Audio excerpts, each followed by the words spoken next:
엄마, 치매 맞죠? 그냥 이 서류에 도장만 찍으면 돼요? 상가 건물 팔아서 엄마 요양원 비용 마련하는 거야. 빌라 옥탑방에서 형제들이 둘러앉아서 큰아들 철호가 서류를 어머니 앞에 펼쳐 놓았습니다. 70세 박순자는 멍한 눈으로 서류를 내려다봤어요. 상가 건물? 그게 뭐였더라? 내가 그런 걸 가지고 있었나? 큰 며느리가 인감도장을 꺼내 시어머니 손에 쥐어줬습니다. 어머님, 이쪽에 찍으시면 돼요. 우리가 알아서 할게요. 둘째 민호가 옆에서 거들었죠. 형님 말이 맞아요. 어머니 혼자 관리하기가 힘들어. 우리가 나눠서 관리하는 게 맞지. 셋째 준호도 고개를 끄덕였죠. 맞아. 그게 어머니한테도 좋은 거예요.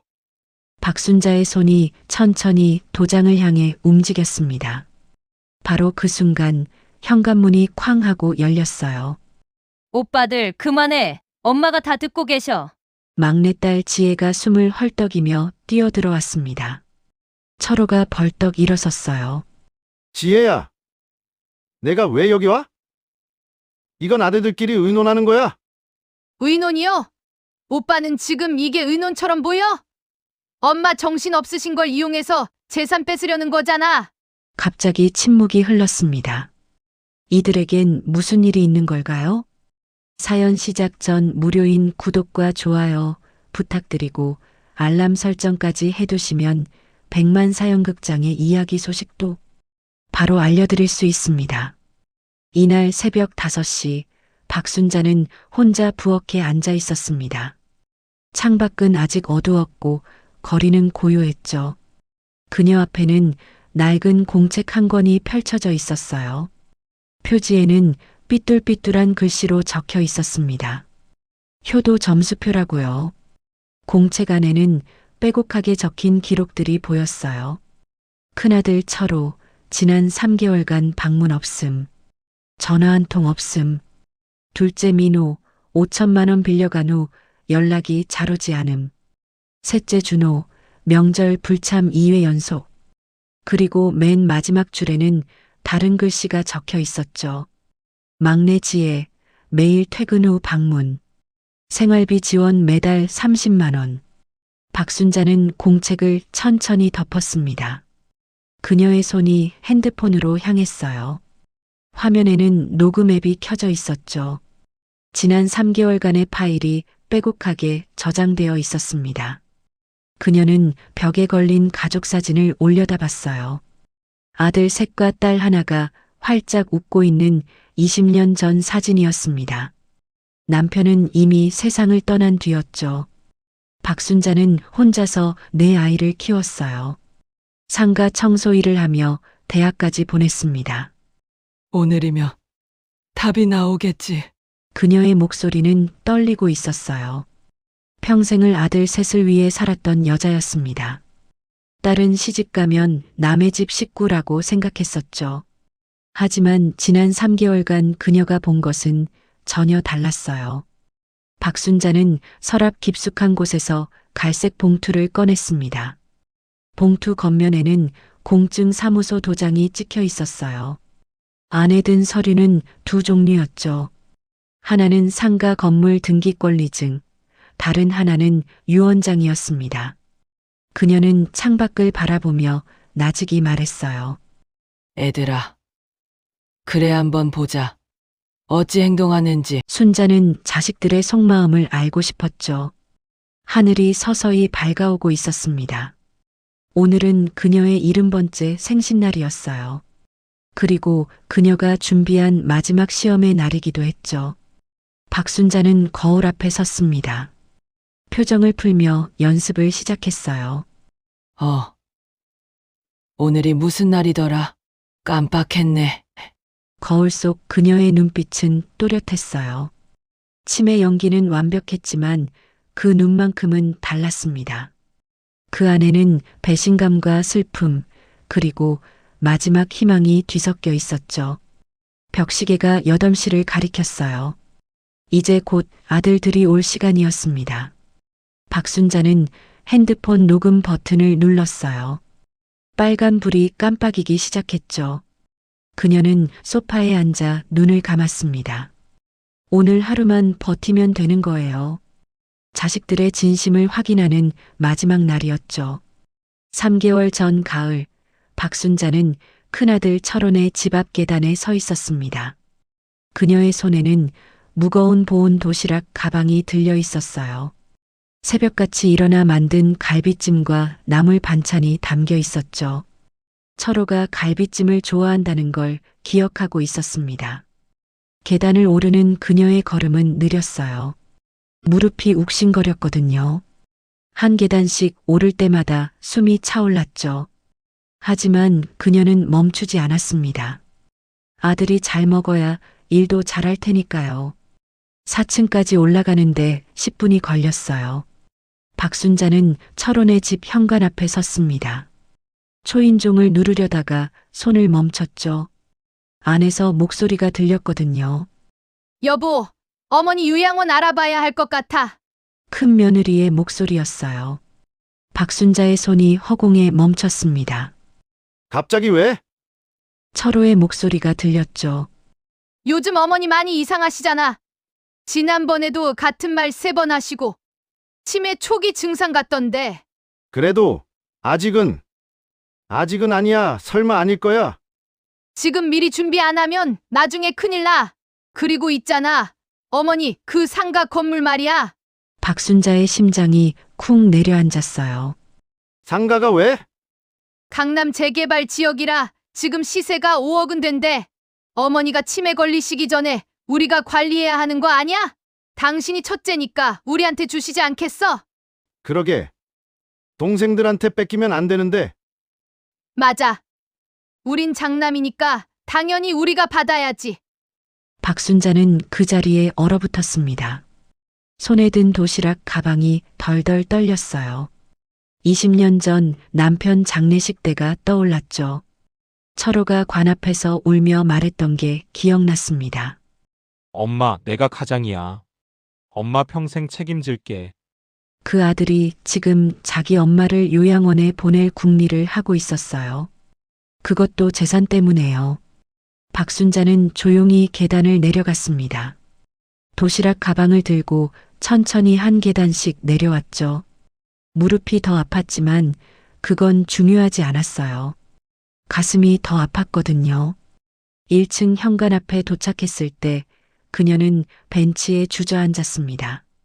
가방 안에서 도시락 그릇이 부딪히는 소리가 났어요. 정성껏 만든 갈비찜은 아직 따뜻했죠. 하지만 그걸 먹을 아들은 없었습니다. 박순자는 핸드폰을 꺼냈어요. 둘째 민호에게 전화를 걸었죠.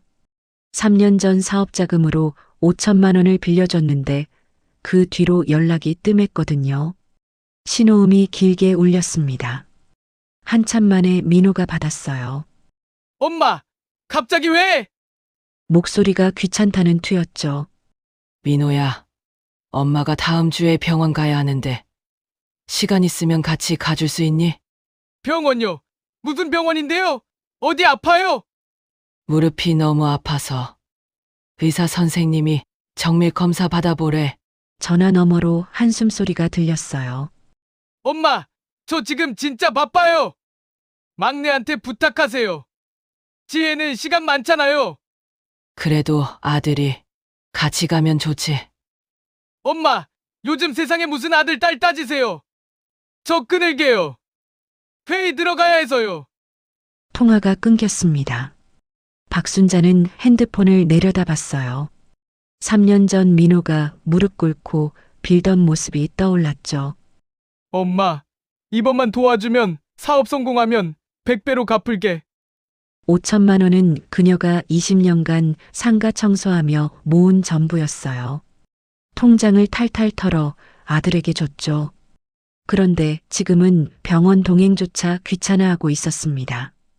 박순자는 마지막으로 셋째 준호에게 전화했어요. 준호는 3년 전 결혼했는데 명절에도 잘 안 왔거든요. 엄마?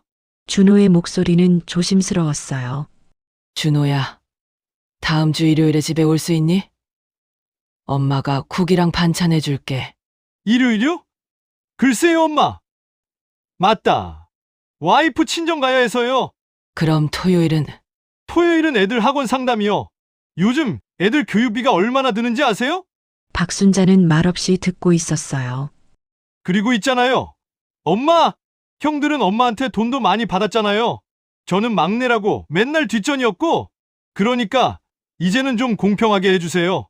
전화를 끊고 나서 박순자는 벤치에 오래 앉아 있었습니다. 하늘을 올려다봤어요. 가을 하늘은 맑고 높았죠. 그런데 그녀의 가슴은 먹구름이 가득했습니다. 그때 누군가 다가왔어요. 엄마, 여기서 뭐 하세요? 막내딸 지혜였습니다. 회사 퇴근길이었나 봐요. 정장 차림에 가방을 메고 있었죠. 지혜야. 박순자의 목소리가 떨렸어요. 지혜는 얼른 엄마 옆에 앉았습니다. 어머니, 무슨 일 있으세요? 오빠네 집 앞인데 왜 여기 계세요? 아니야. 아무 일도. 지혜는 엄마 손에 든 도시락 가방을 봤어요. 오빠한테 반찬 갖다 주러 오셨구나. 그런데 왜 안 올라가세요? 박순자는 대답하지 못했습니다. 지혜는 엄마의 축 처진 어깨를 보며 알아챘죠. 어머니, 오빠가 또 뭐라 했어요? 아니야. 오빠 잘못 없어. 지혜는 엄마를 일으켜 세웠어요. 어머니, 우리 집 가요. 제가 저녁 해드릴게요. 너는 회사에서 피곤할 텐데. 괜찮아요. 어머니랑 있는 게 제일 좋은걸요. 두 사람은 천천히 걸어갔습니다. 지혜가 엄마 팔을 꼭 잡아줬어요. 박순자는 문득 깨달았죠. 자기가 평생 소중히 여긴 건 아들이었는데 정작 자기를 소중히 여기는 건 딸이었다는 거리요. 그날 밤 박순자는 잠을 이루지 못했습니다. 천장을 바라보며 생각했어요. 정말 아들이 딸보다 나은 걸까요? 우리 시대에는 아들이 하나만 잘 키워놓으면 된다고 했는데 생각이 깊어졌습니다. 며칠 뒤 그녀는 병원에 갔습니다. 혼자 가려다가 지혜가 회사 조퇴하고 따라왔어요. 진단 결과는 무릎 관절염이었죠. 1년 내로 수술 받으셔야 해요. 안 그러면 거동이 불편해질 겁니다. 의사의 말에 박순자는 고개를 끄덕였어요. 지혜가 손을 꼭 잡아줬죠. 어머니, 수술 날짜 잡아요. 제가 휴가 내서 어머니 옆에 있으면 돼요. 그날 저녁 박순자는 결심했습니다. 마지막으로 자식들을 시험해 보기로요. 누가 진짜 자기를 사랑하는지 확인하고 싶었어요. 박순자는 TV를 보다가 리모컨을 떨어뜨렸습니다. 화면에는 노인 학대 다큐멘터리가 나오고 있었어요. 80대 할머니가 치매 진단을 받자 자식들이 재산을 빼돌린 사건이었죠. 할머니는 요양원에 버려졌고 자식들은 재산을 나눠 가졌습니다. 피해자는 평생 자식들을 위해 살았지만 정작 자식들은 어머니를 돈 주는 기계로만 생각했습니다. 아나운서의 목소리가 거실에 울려 퍼졌어요. 박순자는 화면을 멍하니 바라봤습니다. 그 할머니가 자기처럼 보였죠. 우리 아들들은 설마. 그녀는 중얼거렸어요. 하지만 확신이 서지 않았습니다. 3개월 전 큰아들네 집 앞에서 들었던 대화가 계속 떠올랐거든요. 다음 날 아침 박순자는 병원에 갔습니다. 무릎 통증이 심해졌거든요. 지혜가 회사 반차를 내고 동행했어요. 진료실에서 의사는 엑스레이 사진을 보여줬습니다. 관절염이 많이 진행됐어요. 수술이 필요합니다. 수술요? 박순자의 목소리가 떨렸어요. 네, 늦어도 몇 달 안에는 받으셔야 해요. 안 그러면 거동이 힘들어집니다. 지금도 계단 오르내리기 어려우시죠? 의사의 말이 맞았어요. 요즘 계단만 봐도 숨이 찼습니다. 수술비는 얼마나 드나요? 2천만 원 정도 예상하시면 됩니다. 박순자는 고개를 끄덕였어요. 그 정도면 자기 예금으로 감당할 수 있었죠. 하지만 문제는 돈이 아니었습니다. 수술 후 한 달은 누워 있어야 한다고 했거든요. 누가 간병을 해줄까요? 병원을 나오며 지혜가 말했습니다. 어머니, 수술 날짜 잡아요. 제가 회사에 이야기해서 연차 좀 몰아쓸게요. 안 돼. 내 회사 일이 바쁜데. 어머니가 더 중요하죠. 걱정 마세요. 박순자는 딸의 손을 꼭 잡았어요. 고마웠지만 마음 한구석이 무거웠습니다. 아들 셋은 아무 말도 안 하는데 딸만 이렇게 애쓰고 있었죠. 그날 저녁 박순자는 혼자 앉아 생각했습니다. 1년 안에 거동이 불편해진다면 지금이 마지막 기회였어요. 자식들의 진심을 확인할 수 있는 마지막 시간이죠. 그녀는 공책을 꺼냈습니다. 새 공책이었어요. 첫 페이지에 또박또박 썼죠. 효도 점수표라고요. 다음 페이지에는 계획을 적었습니다. 70세 생신날을 시험의 날로 정하기로 했어요. 치매 연기를 해서 자식들의 본심을 보겠다고요. 며칠 뒤 박순자는 공증 사무실을 찾았습니다. 현관문을 열고 들어서자 젊은 변호사가 맞이했어요. 어떻게 오셨어요? 유언장을 쓰려고요. 변호사는 그녀를 상담실로 안내했습니다. 박순자는 가방에서 서류를 꺼냈어요. 상가 건물 등기권리증이었죠.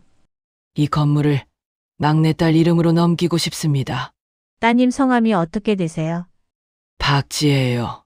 변호사는 고개를 끄덕이며 서류를 작성하기 시작했어요. 그런데 잠시 후 펜을 멈췄습니다. 그런데 아드님들은 없으신가요?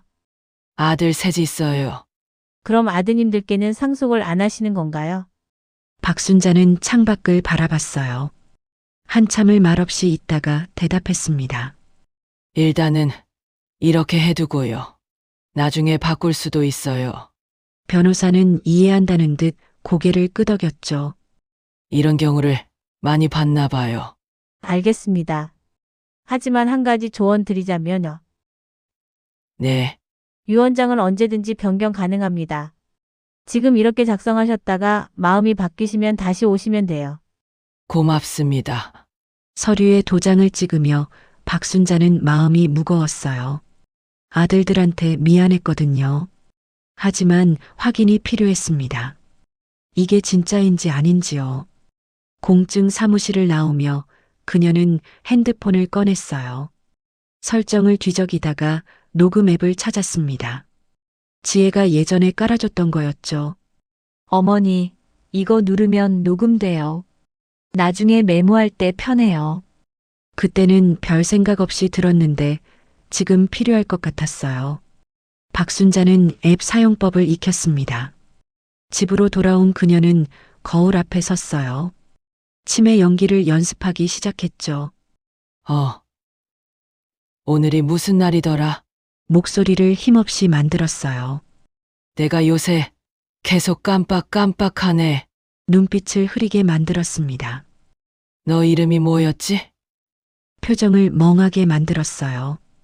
거울 속 자신을 보니 정말 치매 환자 같았습니다. 박순자는 한숨을 쉬었죠. 이 연기를 자식들 앞에서 해야 한다니 가슴이 아팠어요. 다음 날부터 그녀는 연기를 시작했습니다. 큰아들 철호가 일주일 만에 전화했을 때였어요. 엄마, 저 철호요. 철호가 누구더라? 전화 너머로 침묵이 흘렀습니다. 엄마, 장난치세요? 저 큰아들이잖아요. 아, 큰아들. 맞다. 근데 무슨 일로 전화했니? 그냥 안부 여쭤보려고요. 건강은 괜찮으세요? 건강이 뭐더라? 잘 모르겠네. 다시 침묵이 흘렀어요. 철호의 숨소리가 거칠어졌습니다. 엄마, 혹시 요즘 깜빡거리는 일 많으세요? 아, 그래. 요즘 그런 것 같기도 하고. 통화를 끊고 나서 박순자는 핸드폰을 내려다봤어요. 녹음 버튼이 켜져 있었습니다. 철호와의 대화가 고스란히 저장됐죠. 둘째 민호에게도 같은 연기를 했어요. 셋째 준호에게도 마찬가지였습니다. 아들들은 모두 비슷한 반응을 보였죠. 처음엔 당황하다가 나중엔 서로 연락하기 시작했습니다. 형, 엄마 진짜 이상하신 것 같아. 나 이름도 헷갈려 하시던데. 맞아. 나도 그랬어. 치매 온 거 아니야? 그럼 어떻게? 병원 가봐야 하는 거 아니야? 병원은 나중에 가고 일단 재산부터 정리해야 하지 않을까? 엄마가 정신 있을 때 정리를 해야 할 것 같은데. 2주가 지났습니다. 생신이 일주일 앞으로 다가왔어요. 박순자는 아들들에게 문자를 보냈습니다. 다음 주 일요일이 엄마 생신이야. 다들 올 수 있지? 아들들은 바로 답장을 보냈어요. 오랜만에 빠른 답장이었죠. 네, 엄마 갈게요. 저도 갈게요. 엄마, 저희 가족 다 갈게요. 박순자는 핸드폰을 내려놨습니다. 이제 일주일 후면 모든 게 밝혀질 거예요. 누가 진짜 자기를 사랑하는지, 누가 재산만 노리는지요. 그녀는 창밖을 바라봤습니다. 겨울이 다가오고 있었어요. 나뭇잎이 떨어지고 바람이 차가워졌죠. 박순자의 마음도 그렇게 차가워지고 있었습니다. 생신 당일 오전 10시 현관 초인종이 울렸습니다. 박순자는 소파에 앉아 있다가 천천히 일어났어요. 일부러 느리게 움직였죠. 문을 열자 큰아들 철호 가족이 서 있었습니다. 엄마, 생신 축하해요. 철호가 환하게 웃으며 말했어요. 손에는 백화점 케이크 상자가 들려 있었죠. 큰 며느리 영희는 비싼 핸드백을 들고 있었고요. 어머니, 안 계셨어요? 초인종 눌렀는데 한참 안 나오셔서 깜짝 놀랐네요. 영희의 목소리는 걱정스러운 척했지만 눈빛은 달랐어요. 재빨리 집안을 훑어보고 있었죠. 박순자는 멍한 표정을 지었습니다. 누구세요? 우리 집에 무슨 일로 오셨어요? 철호와 영희가 눈을 마주쳤어요. 철호가 엄마 손을 잡았습니다. 이게 무슨 일이야? 아이고! 엄마! 저 철호예요. 큰아들. 철호? 우리 집에 철호라는 사람이 있었나? 박순자의 연기는 완벽했어요. 영희는 속으로 미소를 지었죠. 드디어 기회가 왔다고 생각했습니다. 거실로 들어온 영희는 자연스럽게 주변을 둘러봤어요. 서랍장 위치, 방 개수, 금고가 있을 만한 곳을 눈으로 확인했죠. 어머니, 일단 제가 화장실 좀 다녀올게요. 영희는 화장실로 간다며 안방 쪽으로 걸어갔습니다. 화장실은 반대편인데도요. 박순자는 모르는 척했어요. 하지만 핸드폰 녹음은 켜져 있었죠. 영희는 안방 문을 살짝 열었습니다. 서랍장을 훑어보고 옷장 손잡이를 만져봤어요. 그때 철호의 두 아들이 거실에서 소리쳤습니다. 할머니, 와이파이 비밀번호 뭐예요? 12살, 10살 손주들은 할머니한테 인사도 제대로 안 했어요. 소파에 앉자마자 핸드폰 게임만 하고 있었죠. 너희는 할머니한테 생신 축하한다는 말도 안 하니? 철호가 아이들을 나무랐습니다. 아, 할머니 생신 축하해요. 건성으로 말하고는 다시 게임에 빠져들었어요. 박순자는 손주들을 바라봤습니다. 1년에 한두 번 보는 할머니보다 게임이 더 재미있나 봐요. 30분 뒤 둘째 민호 가족이 도착했습니다. 어머니, 저희 왔어요. 민호의 아내 수진이 밝게 인사했어요. 손에는 마트 과일 세트가 들려 있었죠. 백화점 케이크보다 훨씬 저렴한 거였습니다. 수진은 영희를 보자 눈빛이 날카로워졌어요. 형님, 벌써 오셨네요. 일찍 오셔서 어머니랑 많이 얘기하셨겠어요. 동서도 왔구나. 과일 샀어? 참 알뜰하네. 두 며느리 사이에 보이지 않는 불꽃이 튀었습니다. 박순자는 소파에 앉아 두 사람을 번갈아 봤어요. 민호가 엄마 앞에 무릎을 꿇었습니다. 엄마, 생신 축하드려요. 건강하세요.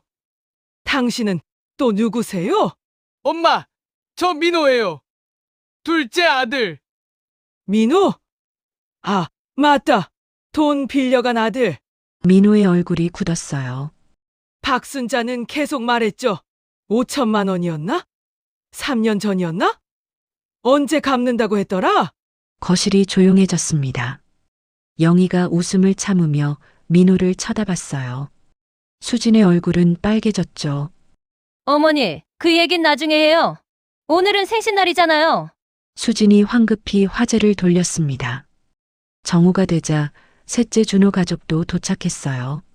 어머니 죄송해요. 길이 막혀서요. 준호는 빈손이었습니다. 아내 미란도 마찬가지였죠.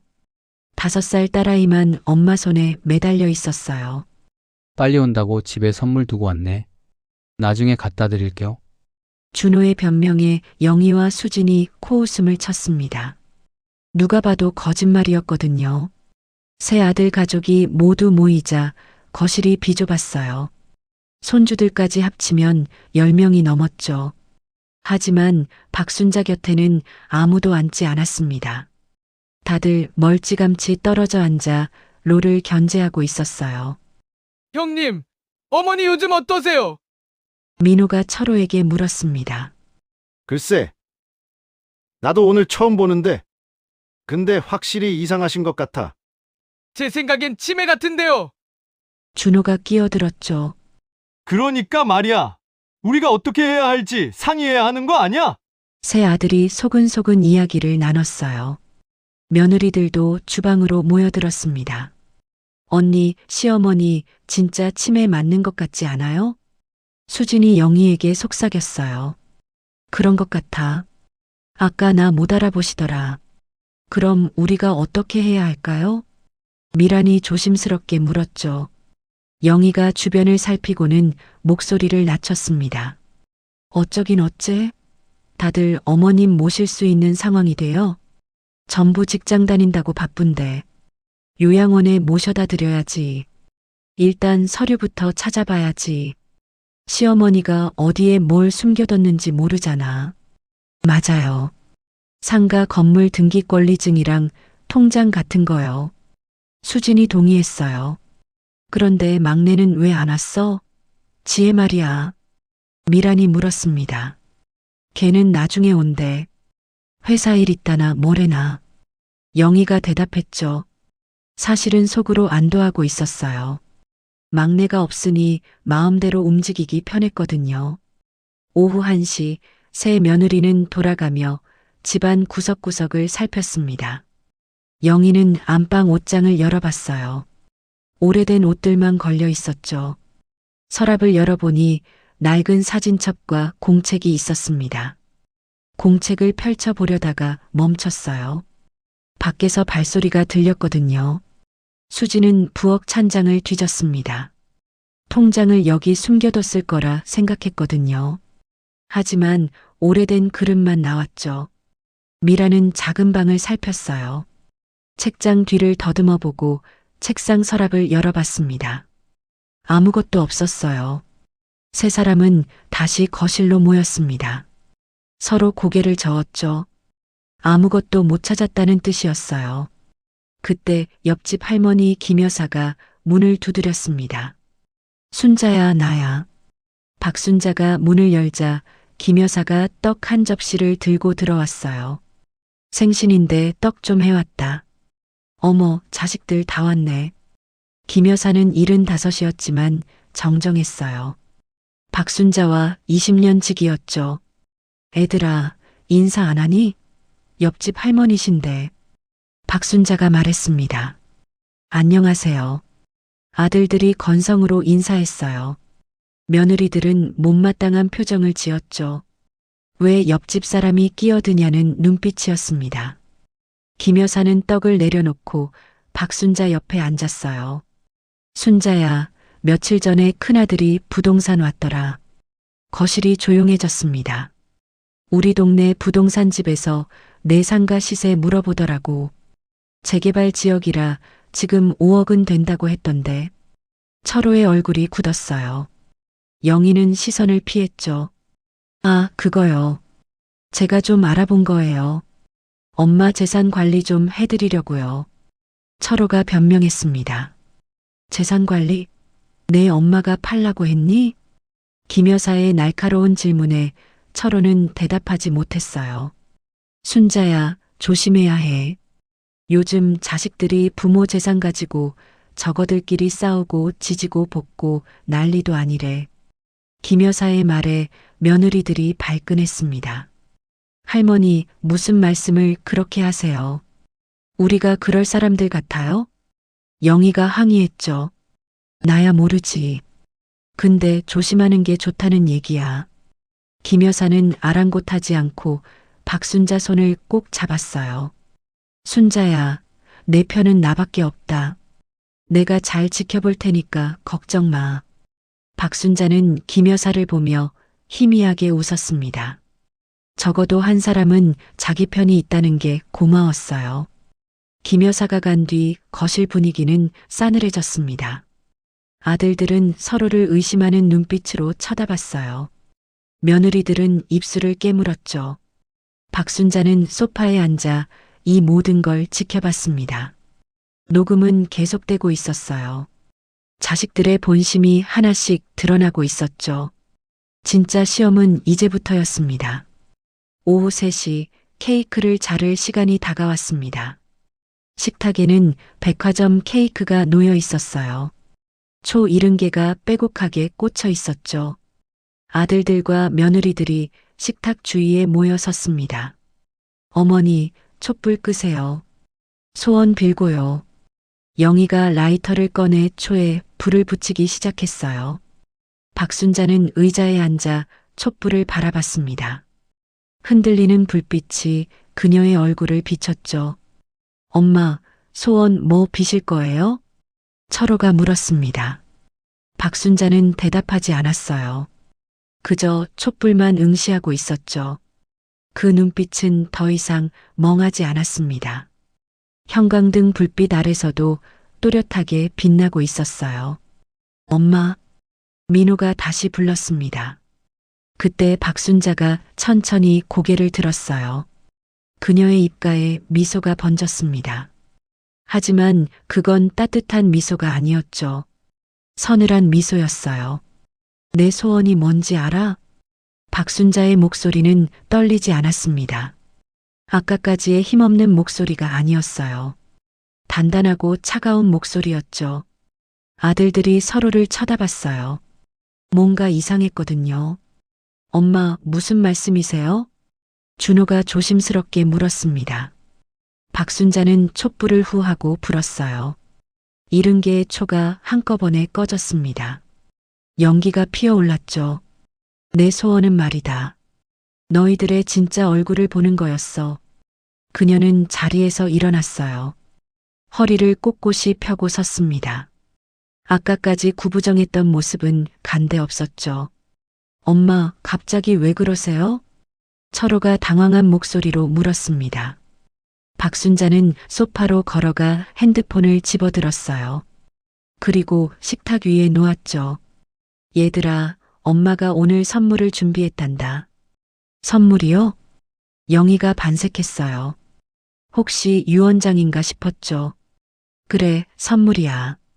너희들이 지난 3개월간 뭘 했는지 보여주는 선물. 박순자는 핸드폰 화면을 눌렀습니다. 녹음 파일 목록이 떴어요. 날짜별로 정리된 파일이 수십 개 있었죠. 이게 뭔데요? 수진이 물었습니다. 들어보면 알아. 박순자가 첫 번째 파일을 재생했어요. 스피커에서 영희의 목소리가 흘러나왔습니다. 여보, 시어머니 요양원 알아봐야 할 것 같아. 치매 오면 더 골치야. 그리고 있잖아, 어머니 그 상가 건물. 강남 재개발 지역이라 지금 5억은 된대. 어머니가 정신 없어지기 전에 우리가 관리해야 하는 거 아니야? 영희의 얼굴이 하얗게 질렸어요. 어머니. 이건 조용히 해. 아직 안 끝났어. 박순자가 두 번째 파일을 재생했습니다. 이번엔 새 아들의 목소리였어요. 형, 엄마 진짜 치매 온 것 같아. 그럼 어떡해? 재산 정리해야 하는 거 아니야? 맞아. 엄마가 정신이 오락가락 하기 전에 우리끼리 나눠야지. 철호의 목소리, 민호의 목소리, 준호의 목소리가 차례로 들렸습니다. 거실이 조용해졌어요. 숨소리만 들릴 정도였죠. 박순자는 세 번째 파일을 재생했어요. 며느리들이 부엌에서 수군거리던 소리였습니다. 일단 서류부터 찾아봐야지. 시어머니가 어디에 뭘 숨겨뒀는지 모르잖아. 상가 건물 등기권리증이랑 통장 같은 거요. 수진과 영희의 목소리가 또렷했어요. 미란도 거기 섞여 있었죠. 더 이상 변명할 여지가 없었습니다. 철호가 무릎을 꿇었어요. 엄마, 이건 오해야. 우린 엄마 걱정해서. 오해? 박순자의 목소리가 차갑게 떨어졌습니다. 3개월 동안 매일 녹음했다. 너희가 한 말, 며느리들이 한 짓 다 기록했어. 이게 오해냐? 그녀는 핸드폰을 들어 보였어요. 화면에는 녹음 파일이 47개나 있었죠. 엄마가 치매 걸렸다고 생각했지? 그래서 마음대로 해도 된다고 생각했어? 박순자의 눈에서 눈물이 흘렀습니다. 엄마는 치매 안 걸렸어. 다 연기였어. 너희들 본심 보려고. 거실에 충격이 퍼졌어요. 며느리들은 입을 다물지 못했죠. 그럼 오늘 아침에 민호가 떨리는 목소리로 물었습니다. 다 연기야. 너희 이름 못 알아보는 척, 깜빡거리는 척 전부. 박순자는 식탁 옆 가방을 열었어요. 안에서 갈색 봉투를 꺼냈습니다. 그리고 이것도 보여줄 게 있어. 봉투에서 서류를 꺼냈어요. 등기권리증이었죠. 이게 뭔지 아니? 아무도 대답하지 못했습니다. 상가 건물 등기권리증이야. 너희가 그렇게 찾던 거. 영희의 눈이 서류를 향했어요. 철호도 숨을 죽이고 바라봤죠. 근데 말이야. 박순자가 서류를 펼쳐 보였습니다. 이 상가는 이미 3개월 전에 주인이 바뀌었어. 서류 맨 위에는 소유자 이름이 적혀 있었어요. 박지혜라고요. 뭐라고요? 철호가 벌떡 일어났습니다. 막내 지혜 이름으로 넘겼어. 3개월 전에 공증까지 다 끝냈지.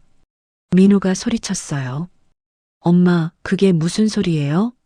우리 몰래 동생한테 다 줬다고요? 그래. 너희는 엄마 재산만 노렸잖아. 그럼 아예 못 가져가게 만든 거야. 준호가 주먹을 쥐었습니다. 이건 말도 안 되는 소리죠. 우린 아들인데 막내 딸한테만 다 주면 우린 뭐예요? 딸은 결혼하면 우리 집안도 아닌데 아들인 우리하고 상의를 해야죠. 아들, 박순자가 비웃었어요. 오늘 하루 너희가 뭘 했니? 케이크 하나 달랑 사왔지. 과일 세트도 제일 싼 거. 준호 너는 빈손이고. 그게 아들이 할 짓이야? 새 아들은 고개를 숙였습니다. 바로 그때 현관문이 열렸어요. 어머니, 늦어서 죄송해요. 막내 지혜가 들어왔습니다. 손에는 커다란 보온 가방이 들려 있었어요. 엄마가 좋아하는 음식을 직접 만들어 온 거였죠. 거실 분위기를 본 지혜가 멈칫했어요. 무슨 일 있어요? 철호가 지혜를 향해 돌아섰습니다. 지혜야, 네가 엄마를 꼬드긴 거지? 네. 무슨 소리예요? 상가 건물 내 이름으로 넘겼다며? 내가 엄마를 설득한 거 아니야? 지혜는 당황한 표정으로 엄마를 봤어요. 어머니, 오빠가 무슨 말을 하는 거예요? 민호도 다가왔습니다. 지혜야, 맨날 퇴근하고 엄마네 와서 뭐 했어? 엄마 구슬렸지? 오빠, 나 정말 몰라요. 무슨 일인지 설명 좀 해주세요. 준호가 비아냥거렸어요. 모르긴 뭘 몰라. 넌 매일 왔잖아. 엄마 세뇌한 거 우리가 다 알아. 영희가 팔짱을 꼈어요. 착한 척하면서 뒤로는 호박씨 까는 게 제일 무섭다더니. 막내 동서가 딱 그런 케이스네. 지혜의 눈에 눈물이 고였습니다. 오빠들, 정말 제가 그렇게 보여요? 저는 그냥 어머니가 아프셔서 병원 모시고 다닌 거예요. 다른 뜻 없었어요. 병원? 철호가 되물었습니다. 어머니, 무슨 병원 다니셨어요? 지혜가 가방을 열었어요. 안에서 서류 봉투가 우르르 쏟아졌습니다. 모두 병원 영수증이었죠. 영수증이 바닥에 흩어졌어요. 날짜와 금액이 선명했습니다. 관절 수술비 2천만 원, 입원비, 약가, 물리치료비. 아들들은 말없이 영수증을 내려다봤어요. 박순자는 지혜를 보며 미묘하게 미소 지었습니다. 그 미소에는 고마움과 미안함이 섞여 있었죠. 하지만 아들들에겐 그게 다르게 보였어요. 엄마와 막내가 짜고 치는 것처럼 보였죠. 거실의 긴장이 최고조에 달했습니다. 가족은 이제 돌이킬 수 없는 강을 건너고 있었어요. 바닥에 흩어진 병원 영수증 사이로 침묵이 흘렀습니다. 지혜는 무릎을 꿇고 앉아 영수증을 주우려 했어요. 손이 떨려서 제대로 잡히지 않았죠. 눈물이 뚝뚝 떨어져 종이를 적셨습니다. 오빠들, 정말 제가 그렇게 보이세요? 지혜의 목소리가 갈라졌어요. 철호는 영수증 한 장을 집어들었습니다. 관절 수술비 2천만 원이라고 적혀 있었어요. 날짜는 3개월 전이었죠. 엄마가 수술했어? 우리한테 왜 말 안 하셨어요? 박순자는 소파에 앉았습니다. 피곤한 표정이었어요. 말했지. 3개월 전에 너희 셋한테 전화했어. 수술 날짜 잡았으니 병원 와달라고. 그런 적 없는데요. 민호가 고개를 저었습니다. 박순자는 핸드폰을 다시 꺼냈어요. 통화 기록을 보여줬죠. 8월 15일 철호한테 전화. 2분 통화. 내가 뭐라고 했는지 기억나니? 바쁘다고 했어. 회의 중이라고. 철호의 얼굴이 굳었어요. 8월 16일 민호한테 전화. 1분 통화. 내가 뭐라고 했지? 막내한테 부탁하래. 지혜는 시간 많다고. 민호가 입술을 깨물었습니다. 8월 17일 준호한테 전화. 3분 통화했지. 내가 제일 길게 통화했어. 그런데 뭐라고 했냐? 와이프 친정 가야 한다고. 애들 학원 상담 있다고. 준호는 고개를 숙였어요. 너희 셋 다 바쁘다고 했어. 그래서 혼자 수술 받았지. 지혜가 엄마 옆에 앉았습니다. 어머니, 그때 제가 휴가 내서 간병했잖아요. 한 달 동안. 그래, 내가 회사 휴직까지 했지. 영희가 눈을 가늘게 떴어요. 그래서요? 그렇게 해서 어머니 마음 산 거 아니에요? 오빠들 못 오게 막은 거죠? 언니, 너무하시네요. 저는 그냥 뭐, 착한 척 하면서 어머니 재산 노린 거지. 수진도 거들었습니다. 맞아요. 매일 퇴근하고 온 게 다 계산이었던 거예요. 지혜는 눈물을 닦으며 일어섰어요. 오빠들, 언니들. 저는 정말 그런 마음 아니었어요. 어머니가 혼자 계시는 게 불안해서 온 거예요. 불안? 미란이 비웃었습니다. 내가 제일 불안했던 건 오빠들이 먼저 재산 받을까 봐였겠지. 지혜의 눈에서 눈물이 주르륵 흘렀어요. 입술이 파르르 떨렸죠. 저는 정말. 그때 현관문이 열리며 김 여사가 들어왔습니다. 순자야, 떡 접시 가지러 왔다가. 어머, 무슨 일이야? 김 여사는 바닥에 흩어진 영수증과 우는 지혜를 봤어요. 여기 웬 병원 영수증이 이렇게 많아? 영희가 김 여사를 향해 말했습니다. 할머니, 집안일이니까 신경 쓰지 마세요. 집안일? 순자는 내 친구야. 당연히 신경 써야지. 김 여사는 영수증을 주워들었습니다. 하나하나 날짜를 확인했어요. 이게 다 뭐야? 수술비에 입원비에. 그녀는 박순자를 봤습니다. 순자야, 너 수술했어? 나한테도 말 안 했잖아. 언니한테는 말하기 싫었어. 걱정할까봐. 김 여사의 눈이 커졌어요. 그럼 누가 간병했어? 지혜가 했지. 김 여사는 지혜를 봤습니다. 그리고 아들들을 쏘아봤어요. 야, 이놈들아. 내 엄마가 수술했는데 너희는 뭐 했어? 아들들은 대답하지 못했어요. 그리고 이 병원비는 누가 냈어? 김 여사가 2천만 원짜리 영수증을 들어 보였습니다.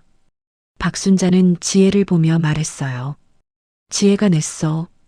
자기 적금 다 깨서. 뭐? 철호가 벌떡 일어났습니다. 동생이 2천만 원을? 그래. 수술비, 입원비, 약값 다 지혜가 냈어. 그것도 모자라서 내 생활비까지 매달 30만 원씩 보내줬지. 김 여사는 영수증을 바닥에 던졌어요. 야, 이것들아. 너희 엄마가 3개월간 뭘 했는지나 알아? 그녀는 가방에서 공책을 꺼냈습니다. 박순자의 것과 똑같은 공책이었어요. 나도 기록했어. 내 엄마가 혼자 너무 힘들어하길래. 공책을 펼쳤습니다. 큰아들 철호. 3개월간 방문 없음. 전화 통화 딱 2번. 그것도 엄마가 먼저 걸었지. 철호의 얼굴이 하얗게 질렸어요. 둘째 민호. 방문 없음. 전화는 아예 안 받음. 3년 전 빌린 5천만 원 소식 없음. 민호는 고개를 돌렸습니다. 셋째 준호. 방문 없음. 명절 불참 2회 연속. 핑계만 잔뜩. 준호도 입을 다물었어요. 그리고 막내 지혜. 김 여사의 목소리가 부드러워졌습니다. 매일 퇴근 후 매일 방문. 병원 동행 47회. 수술비 2천만 원. 생활비 지원 매달 30만 원. 거실이 조용해졌습니다. 김 여사는 며느리들을 쳐다봤어요. 너희는 뭘 했어? 병문안 한 번이라도 왔어? 영희는 대답하지 못했어요. 수진도 미란도 마찬가지였죠. 너희가 찾아다닌 건 서류였지. 통장이었고 상가 등기권리증이었어. 내가 다 봤어. 김 여사의 목소리는 단호했습니다. 순자가 왜 치매 연기를 했는지 아니? 너희 본심을 보려고 했던 거야. 그런데 결과가 뭐야? 재산만 노렸잖아. 철호가 무릎을 꿇었어요. 할머니, 저희가 잘못했어요. 정말 미쳤었어요. 민호도 따라 무릎을 꿇었습니다. 지혜야, 우리가 너한테 뭐 했냐? 미안해. 준호는 지혜에게 다가가 손을 잡았어요. 지혜야, 오빠가 정말 잘못했어. 내가 그렇게 고생했는데. 지혜는 손을 뿌리쳤습니다. 이제 와서 미안하면 뭐해요. 오빠들은 어머니가 아프신 줄도 몰랐잖아요. 그녀는 엄마를 봤어요. 어머니, 그런데 저도 고백할 게 있어요. 박순자가 고개를 들었습니다. 사실 저도 처음엔 서운했어요. 3개월 전 어머니가 상가를 제 이름으로 넘긴다고 했을 때요. 지혜의 목소리가 떨렸어요. 왜 저한테만 이런 짐을 지우세요? 라고 생각했어요. 오빠들한테 미움받을 것 뻔한데. 박순자는 지혜의 손을 잡았습니다. 그래서 어떻게 했니? 거절하려고 했어요. 근데 어머니가 수술실 들어가시는 걸 보고 마음이 바뀌었어요. 지혜의 눈물이 뚝뚝 떨어졌어요. 수술실 문 닫히기 전에 어머니가 제 손 꼭 잡으시며 말씀하셨잖아요. 지혜야, 엄마가 못 깨어나면 이 돈으로 오빠들 도와줘라고. 박순자의 눈에서도 눈물이 흘렀습니다. 어머니는 죽을지도 모르는 상황에서도 오빠들 걱정하셨어요. 그때 깨달았어요. 어머니가 주신 건 재산이 아니라 사랑이었구나. 지혜는 엄마를 꼭 안았어요. 철호는 주먹을 쥔 채 바닥을 내려다봤습니다. 민호는 눈을 감았죠. 준호는 벽에 머리를 기댔어요. 김 여사는 박순자 옆에 앉았습니다. 순자야, 그래도 아직 늦지 않았어. 애들이 깨달은 것 같은데. 박순자는 고개를 저었어요. 여사 언니, 나 아직 할 말 남았어. 그녀는 가방에서 또 다른 봉투를 꺼냈습니다. 진짜 이야기는 지금부터야. 아들들이 고개를 들었어요. 박순자의 손에는 두꺼운 봉투가 들려 있었죠. 거실의 긴장이 다시 팽팽해졌습니다. 엄마의 진짜 계획이 이제 드러나려 하고 있었어요. 박순자는 두꺼운 봉투를 식탁 위에 놓았습니다. 아들들의 시선이 봉투로 향했어요. 또 무슨 폭탄이 터질지 불안했죠. 이게 뭐예요, 엄마? 철호가 조심스럽게 물었습니다. 박순자는 봉투를 열지 않았어요. 대신 창밖을 바라봤죠. 석양이 지고 있었습니다. 너희한테 할 얘기가 있어. 3개월 전 얘기야. 그녀의 목소리는 차분했어요. 하지만 떨림이 섞여 있었죠. 수술실 들어가기 전 의사 선생님이 그러시더라. 성공률이 95%래. 근데 내 나이가 70이니까 위험할 수도 있다고. 지혜가 엄마 손을 꼭 잡았습니다. 그때 제일 무서웠던 게 뭔지 아니? 아들들은 대답하지 못했어요. 죽는 게 무서웠던 게 아니야. 내가 죽고 나서 너희들이 싸울까봐 그게 제일 무서웠어. 박순자의 눈에 눈물이 고였습니다. 그래서 지혜한테 부탁했지. 내가 못 깨어나면 상가 팔아서 너희 빚 갚아주고 조카들 학비 대라고. 민호가 고개를 들었어요. 엄마가 그런 부탁을? 그래. 지혜는 울면서 싫다고 했어. 오빠들한테 미움받는다고. 그래도 내가 억지로 부탁했지. 지혜는 눈물을 닦으며 고개를 끄덕였어요. 수술하고 한 달 동안 지혜가 간병했어. 회사 휴직하고 매일 병원에 있었지. 밤에 내가 아파서 신음할 때마다 지혜가 간호사 불러주고 내 손 잡아줬어. 박순자는 딸을 보며 미소 지었습니다. 퇴원하고 나서도 매일 왔어. 퇴근하고 와서 저녁 해주고 설거지하고 청소하고. 주말에는 함께 시장도 갔지. 철호는 고개를 숙였어요. 그 3개월간 자기는 뭘 했을까요? 회사 일 핑계로 엄마 전화도 제대로 안 받았죠. 그런데 너희는 뭘 했니? 박순자의 목소리에 힘이 들어갔어요. 큰아들은 3개월간 단 한 번도 안 왔어. 전화로 괜찮냐고만 물었지. 둘째는 3년 전 빌려간 돈 소식도 없고, 셋째는 명절에도 안 오더라. 준호가 입술을 깨물었습니다. 그래서 결심했어. 너희를 시험해 보기로. 박순자는 봉투를 천천히 열었어요. 안에서 서류가 나왔습니다. 이게 진짜 유언장이야. 김 여사가 옆에서 고개를 끄덕였어요. 그녀도 이 유언장을 알고 있었죠. 3개월 전에 작성한 게 아니야. 오늘 아침에 썼어. 아들들이 서로를 쳐다봤습니다. 상가를 지혜 이름으로 넘긴 건 사실이야. 근데 그건 임시였어. 박순자는 서류를 펼쳤어요. 만약 너희가 오늘 진심을 보여줬다면 다시 공평하게 나눠주려고 했어. 아들 셋, 딸 하나. 4명이 똑같이. 영희의 눈이 커졌어요. 그럼 우리한테도 줄 생각이었다고요? 그래. 하지만 조건이 있었지. 오늘 하루만이라도 진심으로 엄마를 대해주는 거. 박순자는 유언장을 넘겼습니다. 생신 축하한다고 진심으로 말해주기. 케이크 자를 때 함께 웃어주기. 밥 먹을 때 엄마 걱정해주기. 그것만 해도 됐어. 철호는 머리를 감싸쥐었어요. 근데 너희는 뭘 했니? 들어오자마자 재산 얘기. 상가 시세 확인. 서류 찾아다니기. 며느리들은 방 뒤지고. 수진과 미라는 고개를 숙였습니다. 심지어 손주들은 할머니한테 인사도 제대로 안 했어. 게임만 하고 앉았지. 박순자의 목소리가 떨렸어요. 나는 70년을 살면서 오늘이 제일 슬펐어. 내가 낳고 키운 아들들이 나를 사람이 아니라 돈 주는 기계로 본다는 걸 확인한 날이니까. 거실에 정적이 흘렀습니다. 그래서 결정했어.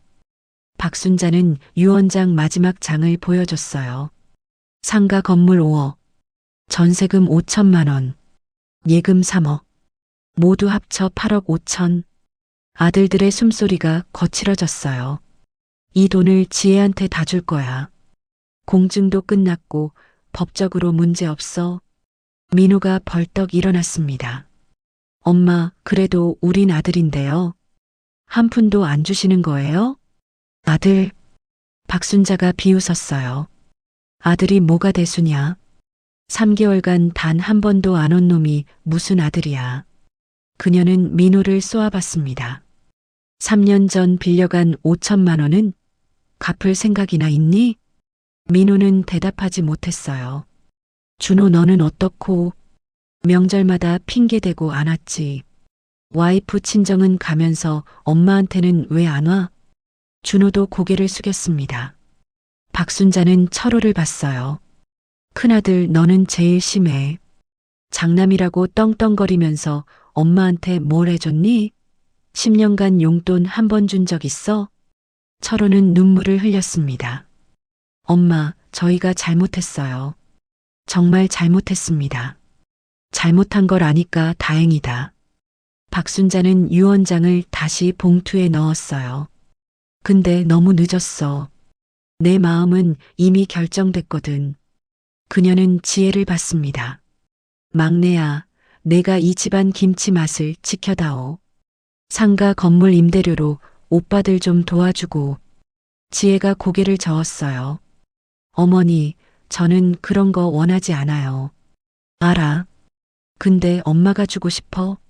내가 받을 자격이 있으니까. 김 여사가 박순자 어깨를 토닥였습니다. 순자야, 그래도 애들이 깨달은 것 같은데. 여사 언니 늦었어. 70평생 아들 셋 키운다고 고생했는데 결국 남은 건 딸 하나더라. 박순자는 아들들을 천천히 둘러봤어요. 평생 믿었어. 아들이 있으면 노후가 편하다고. 딸은 시집 가면 남의 집 식구라고. 그녀의 목소리가 갈라졌습니다. 근데 틀렸더라. 성별이 중요한 게 아니라 진심이 중요한 거였어. 철호가 무릎으로 기어와 엄마 발을 잡았어요. 엄마, 제발 한 번만 기회를 주세요. 제가 달라질게요. 민호도 무릎을 꿇었습니다. 엄마, 5천만 원 갚을게요. 이자까지 쳐서. 제발 용서해 주세요. 준호는 엉엉 울었어요. 엄마, 저 정말 잘못했어요. 앞으로 매주 올게요. 명절마다 올게요. 박순자는 아들들을 내려다봤습니다. 그들의 눈물이 진짜인지 또 연기인지 알 수 없었어요. 기회는 오늘 아침에 줬어. 너희가 놓쳤지. 그녀는 자리에서 일어났습니다. 이제 끝이야. 오늘 생신 축하해줘서 고맙다. 이제 돌아가라. 며느리들이 서둘러 짐을 챙겼어요. 아들들은 일어나지 못하고 무릎 꿇은 채 있었죠. 지혜는 엄마를 꼭 안았습니다. 어머니, 정말 괜찮으세요? 괜찮아. 엄마는 내가 있잖아. 박순자는 딸의 등을 토닥였어요. 김 여사가 아들들을 쳐다봤습니다. 일어나라. 더 이상 내 엄마 괴롭히지 말고. 철호가 마지막으로 말했어요. 엄마, 정말 끝인가요? 정말 우리한테 기회가 없나요? 박순자는 대답하지 않았습니다. 그저 창밖만 바라봤죠. 석양이 완전히 지고 있었어요. 70년 인생에 해가 지는 것 같았습니다. 하지만 그녀 옆에는 딸이 있었죠. 아들들은 무거운 발걸음으로 집을 나섰습니다. 며느리들도 아무 말 없이 따라갔어요. 현관문이 닫혔어요. 거실에는 박순자와 지혜, 그리고 김 여사만 남았습니다. 세 여자는 말없이 앉아 있었죠. 박순자는 봉투를 다시 열었어요. 유언장 맨 마지막 페이지에는 한 줄이 더 적혀 있었습니다. 단 아들들이 1년 안에 진심으로 변한다면 재산 분할을 재고할 수 있다. 지혜가 그 문장을 봤어요. 어머니, 이건 마지막 기회야. 1년 동안 지켜볼 거야. 박순자는 창밖을 바라봤습니다. 진짜로 변하는지 아니면 또 연기인지. 그녀의 눈에서 눈물이 흘렀어요. 아들들을 완전히 포기할 수 없는 엄마의 마음이었죠. 1년이 흘렀습니다. 박순자의 7번째 생신날 아침이었어요. 창밖으로 따뜻한 봄 햇살이 들어왔죠. 작년 이맘때와는 전혀 다른 분위기였습니다. 오전 9시 현관 초인종이 울렸어요. 문을 열자 큰아들 철호가 서 있었습니다. 손에는 커다란 냄비가 들려 있었어요. 엄마, 저 왔어요. 철호의 목소리는 조심스러웠습니다. 박순자는 냄비를 보며 물었어요. 그게 뭐니? 미역국이요. 제가 직접 끓였어요. 유튜브 보면서 10번 연습했어요. 철호는 수줍게 웃었어요. 1년 전 백화점 케이크만 달랑 들고 왔던 그 아들이 아니었죠. 부엌으로 들어간 철호는 냄비를 가스레인지에 올렸습니다. 미역국이 보글보글 끓기 시작했어요. 구수한 냄새가 집안 가득 퍼졌죠. 엄마, 간 좀 봐주세요. 박순자는 국물을 떠서 맛봤어요. 짜지도 싱겁지도 않았습니다. 맛있네. 정말요? 다행이다. 철호의 얼굴이 환해졌어요. 아들이 직접 끓인 미역국이 이렇게 고마울 줄 몰랐습니다. 30분 뒤 둘째 민호가 도착했어요. 그의 손에도 보자기에 싼 무언가가 들려 있었죠. 엄마, 생신 축하해요. 그건 뭐니? 삼겹살이요. 제가 직접 구워드릴게요. 민호는 고기를 꺼내 프라이팬에 올렸습니다. 지글지글 소리가 났어요. 그리고 이것도요. 그는 주머니에서 봉투를 꺼냈어요. 두툼한 봉투였죠. 엄마, 5천만 원이에요. 3년 전 빌린 돈에 이자까지 쳐서 6천만 원 준비했어요. 박순자는 봉투를 받지 않았습니다. 어떻게 마련했니? 야근하고 주말 알바했어요. 1년 동안 악착같이 모았죠. 민호의 손에는 굳은 살이 박혀 있었어요. 1년간의 노동이 손에 그대로 남아 있었죠. 정오가 되자 셋째 준호가 왔습니다. 아내 미랑과 5살 딸도 함께였어요. 할머니, 생신 축하해요. 손녀가 할머니 품에 안겼어요. 작년처럼 게임하지 않았죠. 준비한 편지를 낭독했습니다. 할머니, 사랑해요. 할머니는 세상에서 제일 예쁜 할머니예요. 박순자의 눈가가 촉촉해졌어요. 준호는 큰 상자를 내밀었습니다. 엄마, 이건 저희 가족이 1년간 모은 거예요. 상자 안에는 사진 앨범이 들어 있었어요. 표지에는 이렇게 적혀 있었죠. 엄마와 우리의 추억. 앨범을 펼치자 사진들이 나왔어요. 지난 1년간 준호 가족이 매주 엄마를 찾아온 기록이었죠. 함께 시장 간 사진, 공원 산책한 사진, 명절에 함께 찬 차린 사진. 매주 빠짐없이 왔어요, 엄마. 앞으로도 계속 올 거예요. 준호의 목소리는 진심이었습니다. 오후 2시 막내 지혜가 도착했어요. 어머니, 오빠들 벌써 다 왔네요. 지혜는 오빠들과 눈인사를 나눴어요. 1년 전처럼 낯선 분위기는 아니었죠. 철호가 먼저 다가왔습니다. 지혜야, 1년간 고생 많았어. 내가 상가 건물 관리하느라 얼마나 힘들었을지 오빠가 다 알아. 괜찮아요, 오빠. 민호도 지혜 앞에 섰어요. 동생아, 작년엔 오빠가 정말 미쳤었어. 용서해줘. 저도 오빠들한테 서운했던 거 다 풀었어요. 준호는 지혜를 꼭 안았습니다. 우리 동생 정말 고마워. 내가 없었으면 우리 가족 완전히 무너졌을 거야. 식탁에 음식이 차려졌어요. 철호가 끓인 미역국, 민호가 구운 삼겹살, 준호네 가족이 준비한 나물 반찬들, 지혜가 만든 케이크까지요. 가족들이 식탁에 둘러앉았습니다. 1년 전과 같은 식탁이었지만 분위기는 완전히 달랐어요. 박순자는 가족들을 천천히 둘러봤습니다. 아들들의 눈빛이 달라져 있었어요. 며느리들도 1년 전처럼 방을 기웃거리지 않았죠. 다들 고마워.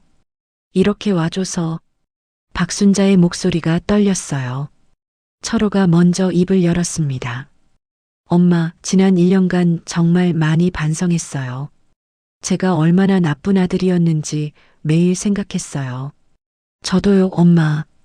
3년간 연락도 안 하고 살았던 제가 정말 짐승만도 못했어요. 민호가 고백했습니다. 저도 마찬가지예요. 명절마다 핑계대고 안 온 게 얼마나 큰 죄인지 이제 알겠어요. 준호도 눈물을 글썽였어요. 박순자는 가방에서 서류 봉투를 꺼냈습니다. 1년 전 그 봉투였어요. 엄마, 그거. 철호의 얼굴이 굳었습니다. 괜찮아요, 엄마. 재산 얘기는 안 하셔도 돼요. 그래요, 엄마. 저희는 그냥 엄마랑 오래 살고 싶어요. 민호와 준호가 손을 내저었어요. 아니야, 들어야 해.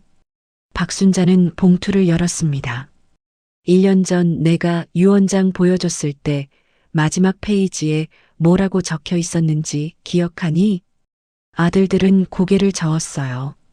단 아들들이 1년 안에 진심으로 변한다면 재산 분할을 재고할 수 있다. 이렇게 적혀 있었어. 지혜가 깜짝 놀라 엄마를 봤어요. 어머니, 그런 문장이 있었어요? 그래. 너만 못 봤지. 1년간 지켜봤어. 정말 변하는지 아닌지. 박순자는 새 서류를 꺼냈습니다. 상가 건물 팔았어. 5억에. 아들들이 숨을 멈췄어요. 그 돈으로 너희 빚 갚아주고 손주들 학비 마련했어. 그리고 남은 돈은.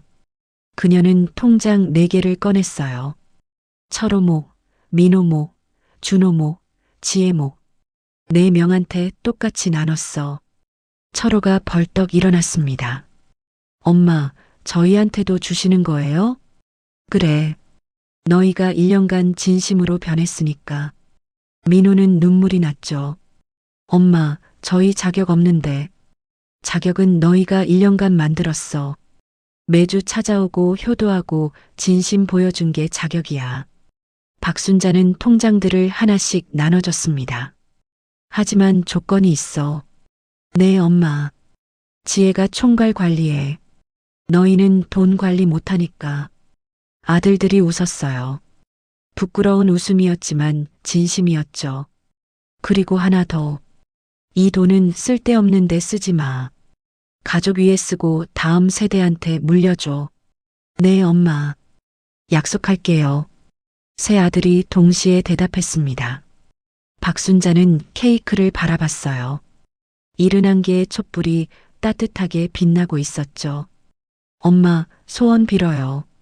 지혜가 촛불에 불을 붙였습니다. 박순자는 눈을 감았어요. 1년 전처럼 서늘한 눈빛이 아니었습니다. 평화로운 눈빛이었죠. 내 소원은 너희가 서로 사랑하며 사는 거야. 오빠들은 동생 아끼고 동생은 오빠들 존중하고. 그녀는 촛불을 천천히 불었어요. 불이 꺼지고 연기가 피어올랐습니다. 하지만 1년 전과 달리 그 연기는 따뜻했어요. 그리고 하나 더 말할 게 있어. 박순자는 가족들을 둘러봤습니다. 사람들은 아들 낳아야 대가 이어진다고 해. 근데 나는 이제 알아. 그녀의 목소리는 단단했어요.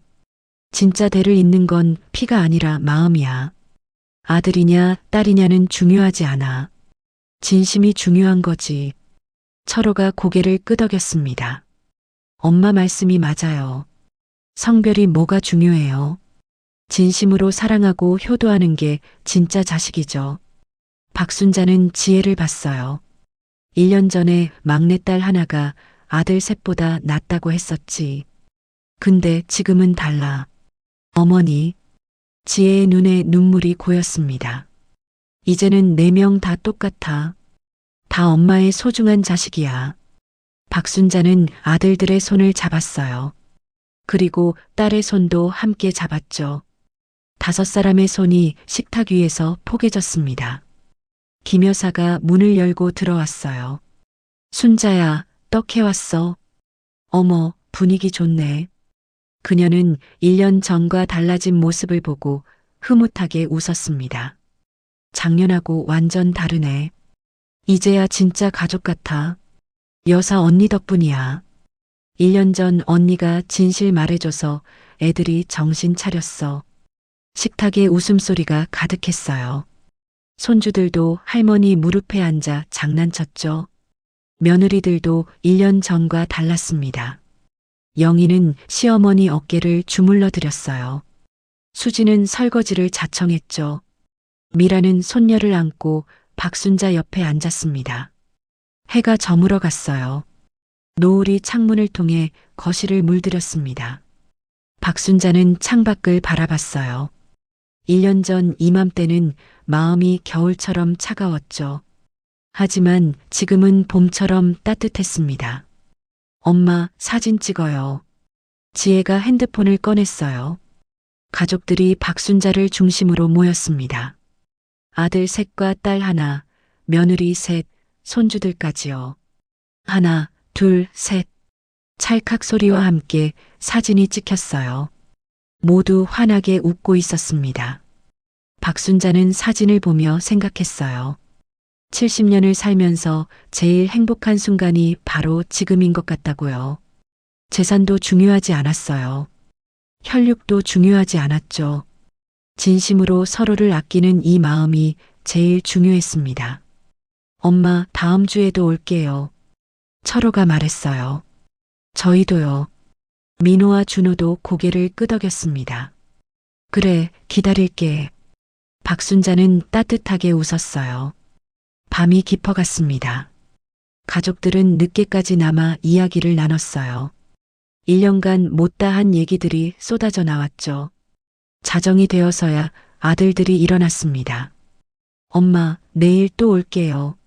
조심히 들어가라. 현관에서 가족들이 포옹했어요.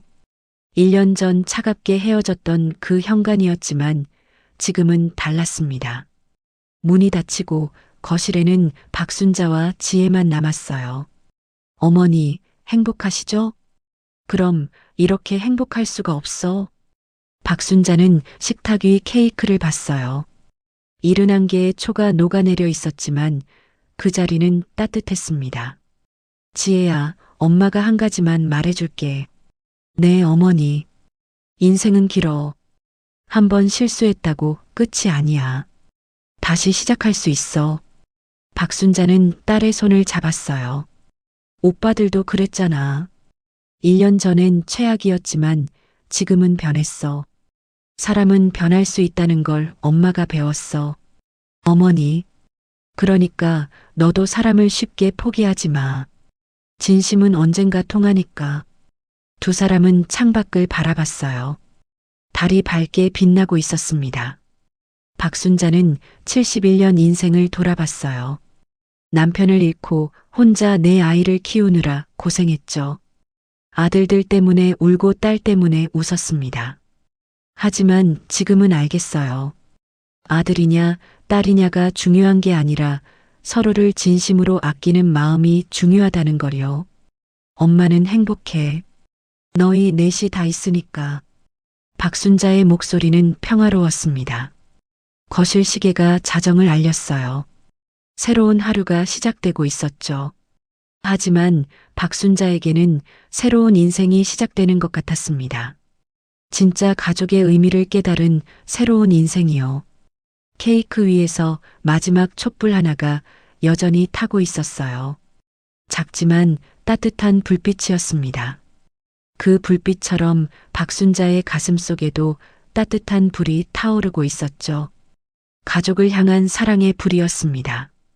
오늘 이야기 어떠셨나요?